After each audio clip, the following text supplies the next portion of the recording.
I usually get up 8:30 or so, have my coffee, go out, I'll start popping the boxes open and feeding all my goats, my geese.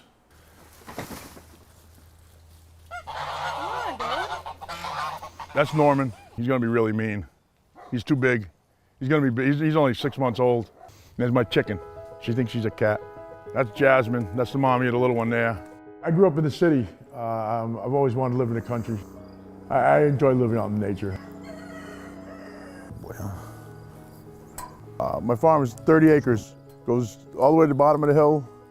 I got a pond. There's a pond down in the back of my property. And then up neighbors up here. I mean, it's fun. It's a lot of work, though. You know, it's a lot of work to take care of everything, take care of everybody.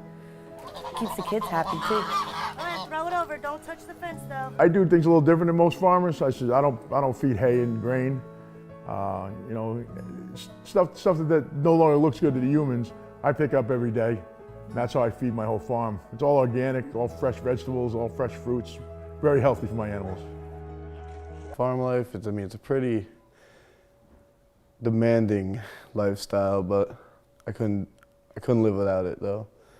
I wouldn't be the same person I am right now if I didn't live on this farm. You know, my father didn't make me do this when I was a child, whatnot.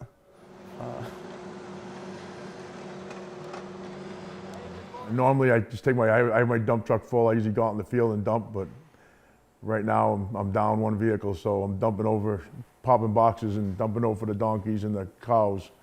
You know, stuff that no longer looks good to the humans, I pick up every day. And that's how I feed my whole farm. It's all organic, all fresh vegetables, all fresh fruits. Very healthy for my animals. I'm gonna throw her out.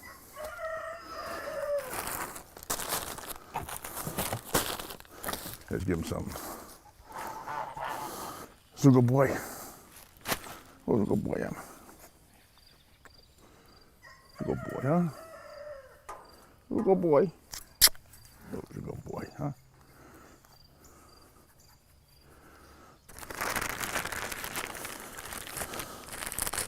Cheers, Jim.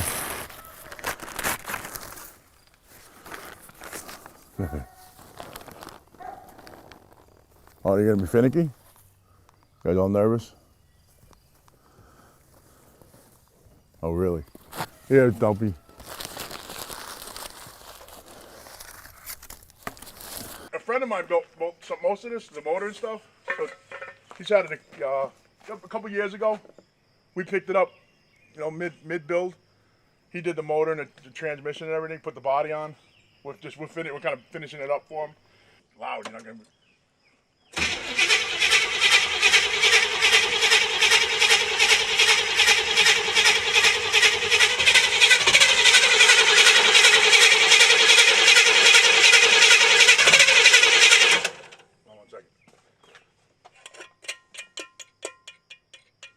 We just picked this up, we're rebuilding it. It's 1976 Jeep CJ5 with a 350 Chevy in it. Got to put the seats in it. We got to do a little bit of wiring, put the seats in it, it'll be ready to go. Oh, it's been cold last night, that's why.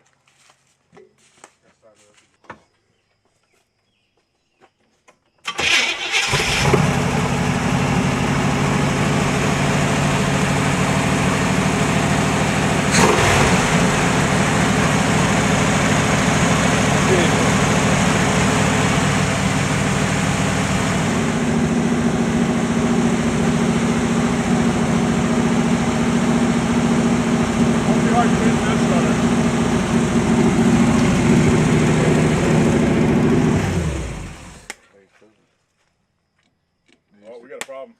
Let's start again.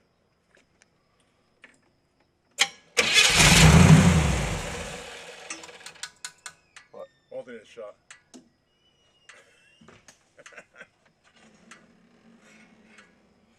Unless it's wired, we'll find out. Unless it's wired through the alternator the wrong way. Just shut it off. I had a big bull. I got a big black bull. I got the same time as this cow. This one was a little younger. I castrated him. The big bull was, the other one was, his nuts were too big. I couldn't castrate him and he ended up turning mean. Screwed up my truck. He beat up the neighbor's car. He was picking the neighbor's car up and dropping it. Cost me $3,000. But we tied him over here We had might have to go back in there, Corey. We had a tire with a chain on it. I can't pull it out, it's under the mud. We had a tire with a chain, and we let him drag the chain. We let him drag the tire around the field. So with the tire, he knew he couldn't get out, so he'd stay in the field. We ate him the other night. He was good. We usually don't have a lot of trouble with the coyotes in the fields. I really haven't seen them in the fields. The donkeys take care of that. The donkeys don't like dogs, so they'll kill the coyotes. But we got a lot of coyotes in the area. Matter of fact, front end of my car is ruined because of the coyotes. I hit a coyote the other night coming back from arm wrestling practice up on the highway. Totaled the front end of my car out, $3,000 down the tubes. I have a pretty good collection of weapons. I keep them around the house for home defense. Mostly use them on the predators around the farm. Mostly at night, spotlight. I've carried a firearm since I was 21 years old. This is 12 gauge. Any unwanted visitors in the middle of the night, whether they're outside or inside, that's what she gets. Especially, I don't know if I needed it so much years ago. I said, but nowadays, the way things are going now, I think every person in this country should carry a gun. It's our right, for one. And if you know that if everybody in this country carried a gun, there'd be less shootings. Because nobody's going to pull a gun on somebody that knows got a gun.